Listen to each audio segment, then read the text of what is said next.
Abdul Latif university Khairpur में Benazir Bhutto sport जेको आहे उन जा प्रोग्राम थिया आहिनि ऐं मुख़्तलिफ़ क़िस्मनि जूं रांदियूं थियूं आहिनि।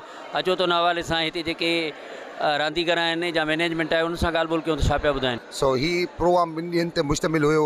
कल्ह असांजा पहिरियां राउंड अलहमदिल्ला थी विया आहिनि। अॼु तमामु रांदियुनि जी जेको फाइनल आहे। कोशिशि इहा कंदा आहियूं त असां स्पोर्ट्स वीक हर साल बि कराईंदा आहियूं।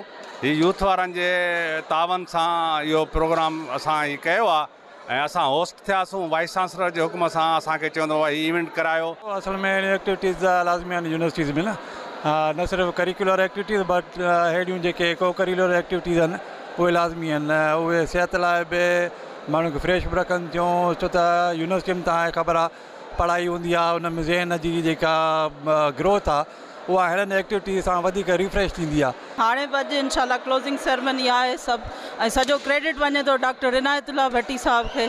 अस्सलाम वालेकुम, मां अब्दुल लतीफ़ यूनिवर्सिटी का आहियां। मां जीअं त अॼु बहितरीन प्रोग्राम जीअं रखिया विया आहिनि ऐं असां चऊं था त ईअं ई हमेशह प्रोग्राम रखिया वञनि ऐं जीअं असां अॻिते वधी सघूं ऐं यूनिवर्सिटी अॻिते असांजी तरक़ी करे। जीअं त इंटरनेशनल यूनिवर्सिटी में असांजा टॉप नाला अचनि जीअं इस्लामाबाद उहे जीअं टांगा वारा आहे या जेको बि माना हुन में बहितरीन परफॉर्मेंस करे सघनि जीअं मतिलबु उहे बहितरीन हुन ते वञी सघनि।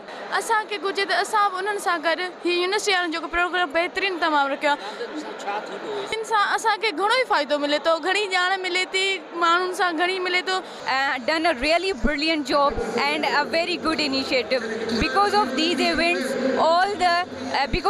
events, sport is promoted along with the academia. बहुत अच्छा टीम वर्क यहाँ पर देखने को मिल रहा है टग ऑफ वॉर में, वॉलीबॉल वगैरह में।